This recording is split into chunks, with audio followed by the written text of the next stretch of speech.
Hello everyone, I'm Calvin Fu, Principal Advisor of 167. Thank you very much for taking the time to tune into this video today. Last week I spoke quite deeply about unfolding our fears, and in there I shared a method, as you can see on screen, and the method encompasses a very foundational of conditioning that starts from our upbringing, school, religion, family, public environment, and then how we move on to developing those images of what good looks like to us or what bad looks like. The thought in terms of how we use those images to reference those thoughts that come out from our minds. A mixture of sensations that we might feel in our bodies that then, in combination with our thoughts, lead to a desire on what we want. Those desires then lead to an intention that we set in terms of an objective we want to achieve. That then leads to an action or an actual action of us, or something that we do to achieve those intention, and then a reaction that comes out of it, and then it goes back into a loop of conditioning. I spoke deeply about how I would unfold, say, a fear or a particular feeling or reaction that I notice, and how I would then step myself back from reaction into action, intention, desire, thought, so on and so forth, to I start to unfold conditioning of situations that might have happened, perhaps maybe in the most recent time in terms of trials and tribulation or something traumatic, or perhaps even how I grew up in my younger days. The unfolding of fears does not just start with with stepping back from reaction. Sometimes it could be a thought that you have in mind that have not necessarily led to a particular intention that you might have set or reaction that you might have felt, but a thought.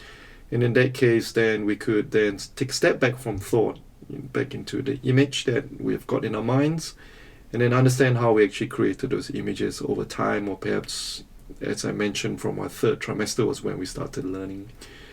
And those thoughts that you might have that you're trying to unfold, you could also step in to or step through it to understand what desires that would then lead to, and then stepping it through forward into perhaps possibilities of different types of intentions or actions as well as reactions that might happen. Again, there's no good or bad, there's no right or wrong.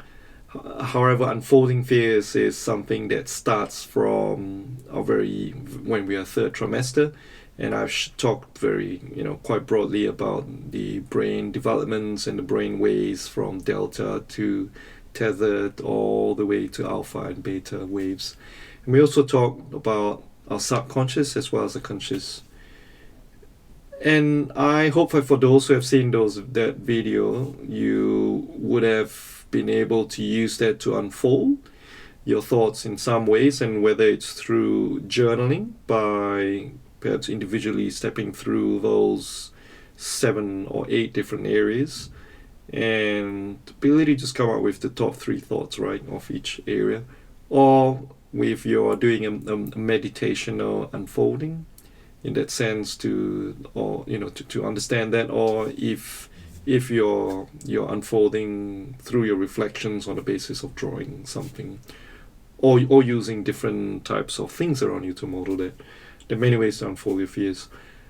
I hope that has been helpful in some ways, and if there are any questions or any comments or thoughts or ideas that you'd like to share, please do chime a message. Today's conversation is about listening, and listening is something that underpins the unfolding of fears. And I say that because if we are not listening, then we are not going to be able to listen to what the true message of what we're supposed to be, or the intended listening. There's a difference between hearing versus listening, just like looking versus seeing, as well as feeling versus sensing. I like to think of it as perhaps a more deeper meaning in terms of hearing, looking and feeling, and the deeper meaning of that is actually the ability to listen, to see, as well as to sense. I like to think about it that way in terms of unfolding that. And when listening is something I feel that underpins fears, then the ability to listen then also depends on the outcome of how we unfold fears. And as the one thing that I've learned over the past 3-4 years is that nobody needs advice, and most people require us to perhaps hold a safe space to enable each other to clarify. And when I say no one needs an advice, it's because if you could tune into when was the last time you actually needed someone to tell you what to do, right? Because deep inside all of us, we know what we need to do. We know what's needed. And most of the time what we need is to be able to echo our voices out, and ability to hear it in a different format. And clarifying is just that purpose, right? And of course, the ability to clarify is the ability to then hold that space.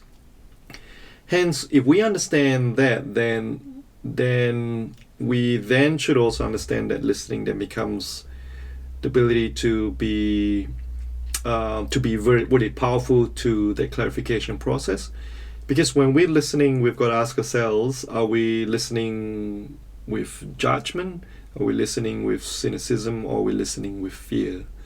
Because if we're listening with judgment, then whatever we're listening may not be coming through accurately from the person who's sharing that message with us. Much like if we are listening with cynicism, then we're not really listening accurately to what the person is telling us, right? And just like if we're listening with fear, then what we're hearing could be completely something else.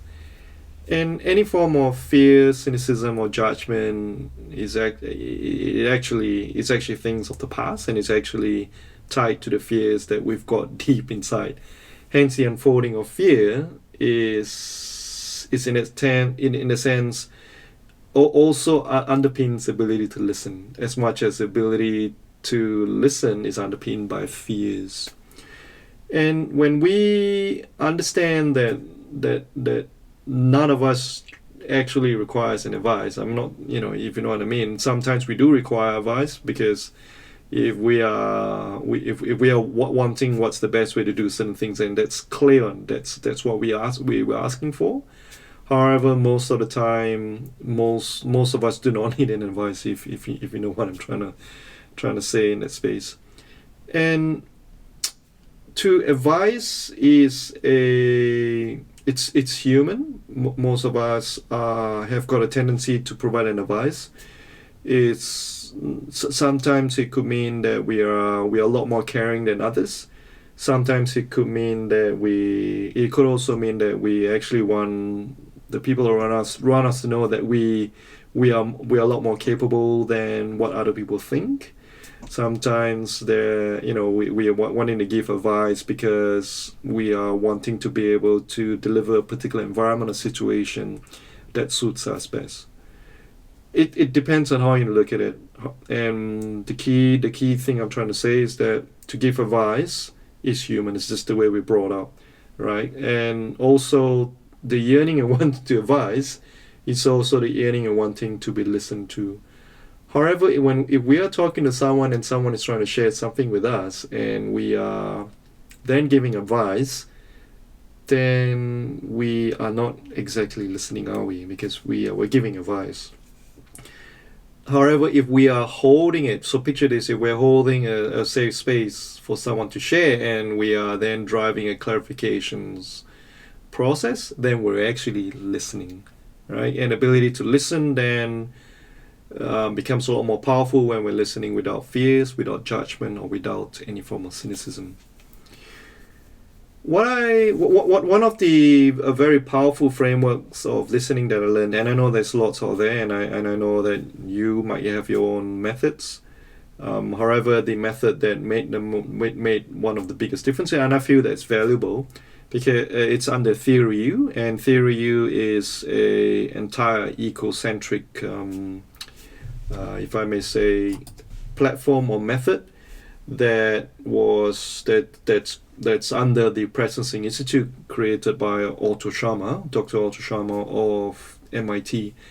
And the Theory U listening framework is a very simple, in my opinion, and a very powerful framework that allows us to connect with our mind, our hearts, and our bodies. And what I want to do next is I want to do a quick drawing and share that framework with you. And also provide my own interpretation of that framework. This framework is something that I not only practice and use it, on my thoughts, on my ability to listen, but I also advocate that same methodology to the teams that I lead or to the people around me. Again, you may have your own way of different listening principles that might work for you. Feel free to use that, but also feel free to consider this if this is something that might help you grow your own listening principles. Okay, so I'm going to call this listening principles here. And the very core of Theory U, as it suggests, has got a letter, a U drawing. And the U drawing is largely the ability to, as I've drawn here, largely the ability to, there we go, text box, letting go, to let go. And the let go is typically on the left hand side of the U. And of course you can see all the arrow goals so that we can let come, right? So we've got the future on the right and we've got the past on the left. And the ability to then let go and let come then leads to us being able to let be, which is in the middle, and that's all about being in the present. Okay, so that's the very core of the U in the Theory U. Of course, there are a lot more explanations, but I think for the purpose of this, we would just leave it at that for now. And there are 4 levels of listening. The first being, I'll take you through. The first being downloading. And think of downloading as perhaps instructional. There's nothing to. It's about just in our minds, just reconfirming what we're hearing, right? In that sense, so we're reconfirming what we're hearing. And they are for example, you're on a corner of the street and you've tapped someone on the shoulder, obviously saying excuse me. You tap someone on the shoulder first and then you say, where's McDonald's, right? And then this person is giving you a direction, all right, to Macca's as an example, or KFC, and all you're doing is to download that information. For example, walk 50 meters up, take a right, walk another 50 meters, and you should see Macca's. And just before Macca's, you should see a green building with a bright red door. Right, so you download that information and using it. Okay. The next level of listening is factual. And factual, really, it's about the ability to compare what you already know, all right, or what you might not know, right? Hence, it's about, in that sense, noticing the differences, all right? So noticing the differences, and also disconfirming, in that sense, what you might already know that it's not accurate, right? So factual could mean you have been, say you've been given instructions on how to do a particular routine, say maybe replacing the engine oil, and someone comes to you and say, actually, I can demonstrate to you that is not right. You have actually missed a step in terms of changing the seals after just prior to you installing the oil filter, for example, right? If you're using oil change as the example, whereas you've always been using the current oil filter because you think it's okay. Sorry, the seals in the oil filter because you think is okay, and now you've got new information or new data that says that those seals will have had its compound change because it's been used before, hence it's actually a weak spot of the oil filtration system, right? Hence, what you're doing this is you're disconfirming what you already know with the new data you have. Hence, that's factual listening, right? So you got downloading, which is listening to instructions, you're reconfirming what you already heard. You got factual, and that's ability to compare what you already know versus the new information that's coming into you, so you're factually listening to it, all right? And you've got, next one is that you've got empathic, all right? And empathic, as it suggests, it's really about empathy, right? Empathy, or what we call it's about seeing through someone else's eyes. So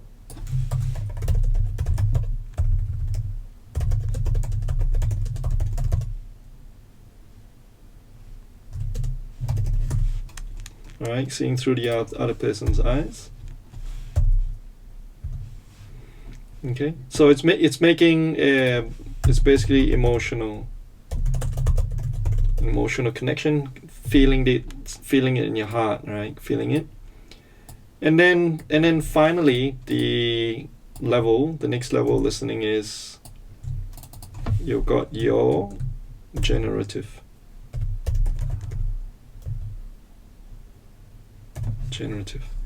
And generative is the ability to co-create something together with what you have heard, and it could be, if you recall a time where you might have a conversation when you were a kid, or maybe most recent, and then you have the conversation where someone says, oh, we're gonna have soda, and then you go, why not we have soda with orange? And the other person goes, why don't we have soda with orange and we put a little bit of a green coloring? And then you go, wow, what about a dollop of vanilla ice cream? And then the other person goes, what about a curly straw, right? So that's generative. You're listening to something together. You're also making a connection together. So you're making a connection. You are also allowing a future to emerge together, a future together.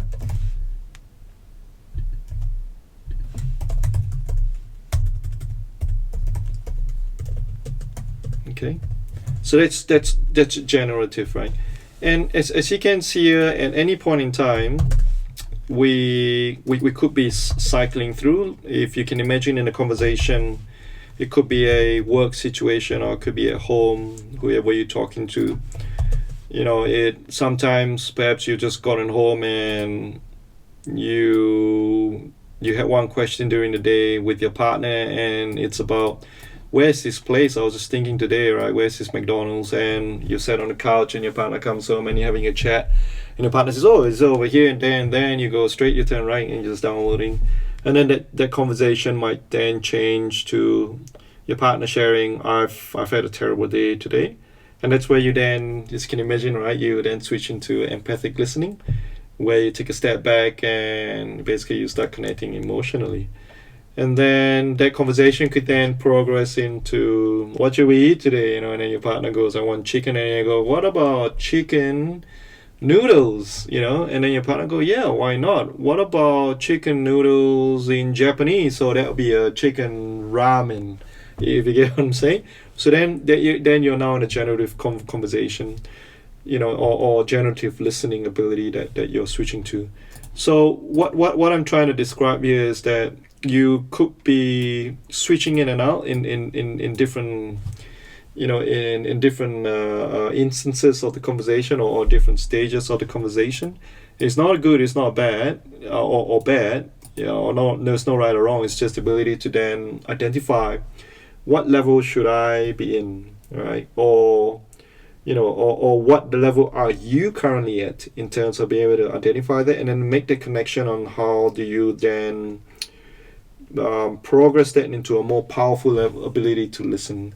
Again, taking it on the side that there's a difference between hearing and listening. In terms of for a better way of describing it, hearing versus listening. And while we're going through all this listening, right, there are different, as you can imagine, there are different voices at the back of our heads, and I think we spoke very briefly on, and there are three different voices. With downloading, there's typically no voices because your body is tuned to, or your mind, your heart, and your body is tuned to just downloading, listening information. But with factual listening, there is a voice of judgment. So what I'm going to do here is I'm going to just put on the right here. We might move this somewhere if it doesn't fit later, but we've got what you call voice of judgment. All right.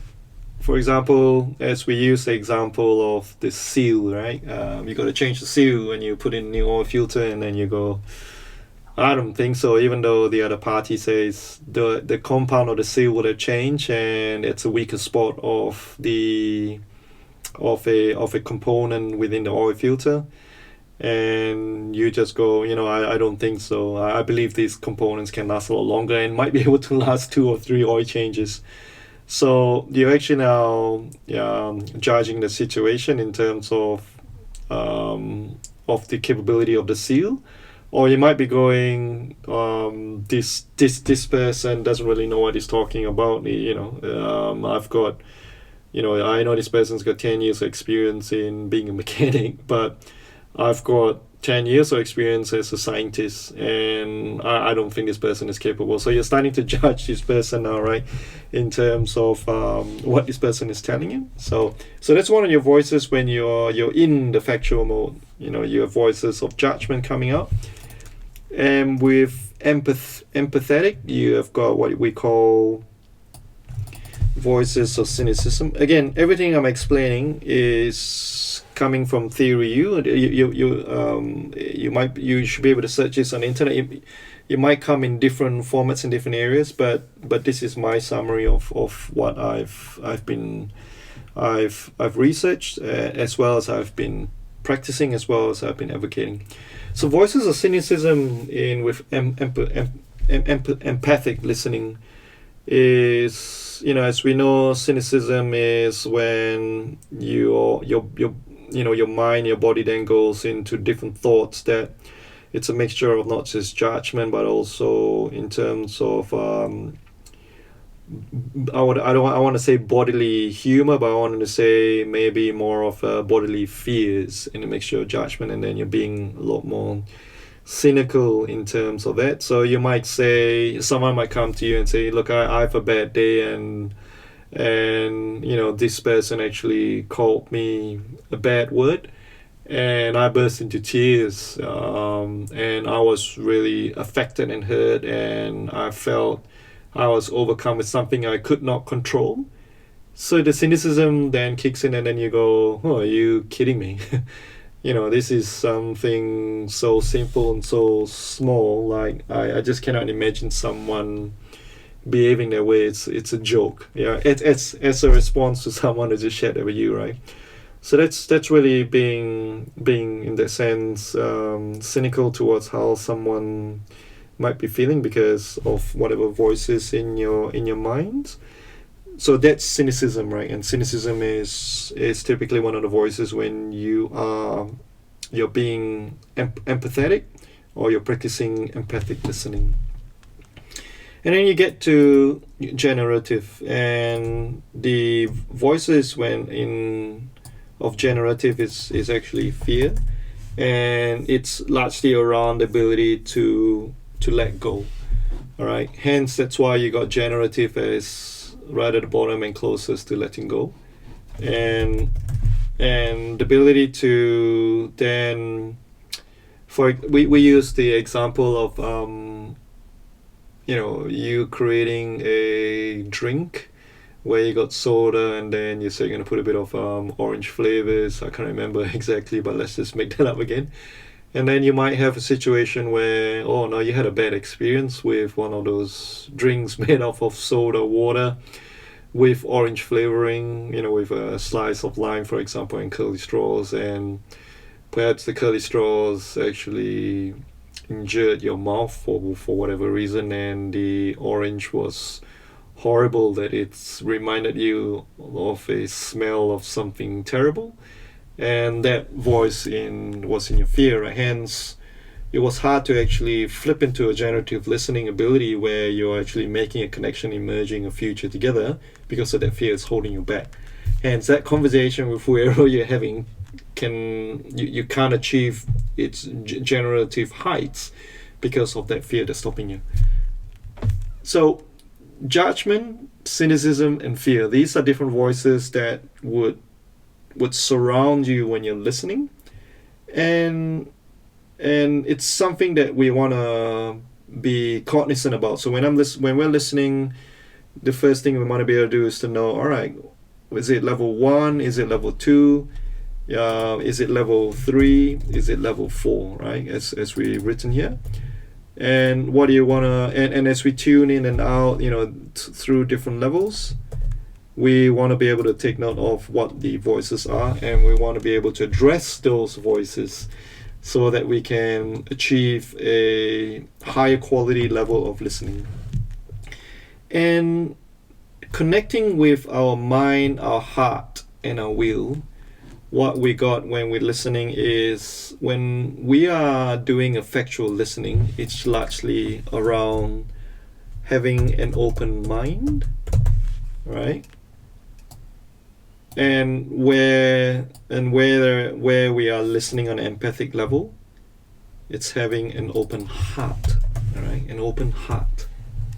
And finally, where we have got generative listening, it's about having an open will, or basically making the connection to your overall body experience, for a better way of describing it. What I've continued to make a connection to over the past several years is that, for me, an open will is largely around the ability to sense. All right, I'm going to put here sense. An open heart is largely around the ability to see. And an open mind is largely around ability to, I make it as ability to listen.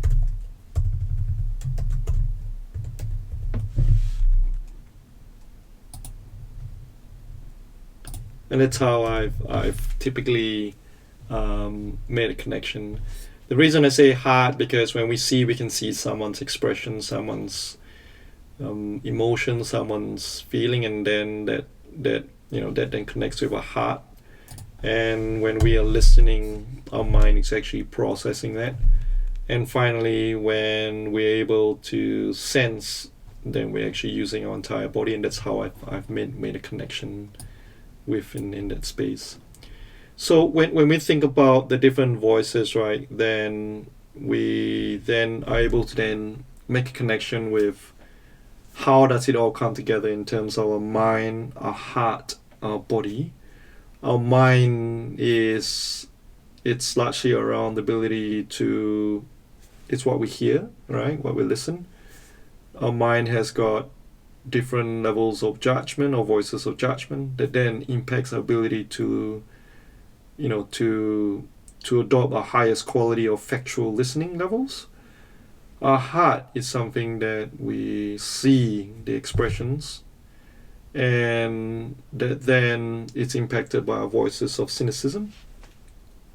That then that then impacts on our quality to the highest level of quality of empathic listening.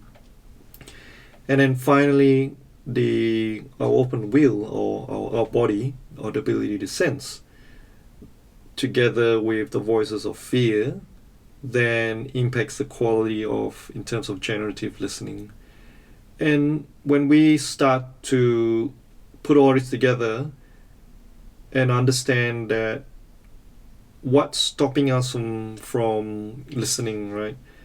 And whether it's a judgment, cynicism, or fear, or whether it's and how we make the connection to our mind, our heart, our body, it then comes to the ability to then let go, so that you can let be, to be in the present with whoever you're with, whether it's sharing a safe space to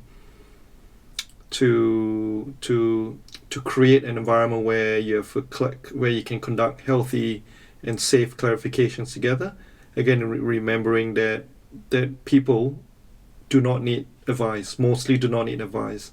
They need a safe space to clarify. If we understand that the ability to let go, so that we can be in the present to create those safe space, so that we can let come what the future should be, right? Because none of us know what the future would be. We're not crystal ball readers. We are not, I know there's Back to the Future movies, or Back to the Past and the Future. We can't read the future, and what we don't want to do is to hang on to the past. What we also don't want to do is to hang on to the future that's not happened. What we want to try to do as much, because we know it's human to hold on to the past, we know it's human to be in advisory mode, we know it's human to dive into the future that's not happen, because we know it's just human. Then where we want to be able to place our efforts is, how do we let be to be in the present? I want to encourage everyone to maybe take a copy of these, save it in your phone. I'd like to encourage everyone to, in your next conversation with your loved ones or at work, whether it's with an executive, whether it's with your team member, or whether it's with your staff, to be reflective on what level of listening are you at, and what is the quality of the listening that, in terms of those levels, that you are currently managing, and how do you then, what are the connections do you need to make in order to increase or to sustain that level of quality of those levels of listening, whether it's across your mind, heart, and your will, or it's tackling those voices of judgment, cynicism, or fear. I'd like to encourage you to do that. I hope this listening principles has been helpful. There are lots of information on the internet. I do encourage you to have a look at it. And I also encourage you to use these listening principles in combination with the unfolding of fear framework that we covered last week. Thank you very much.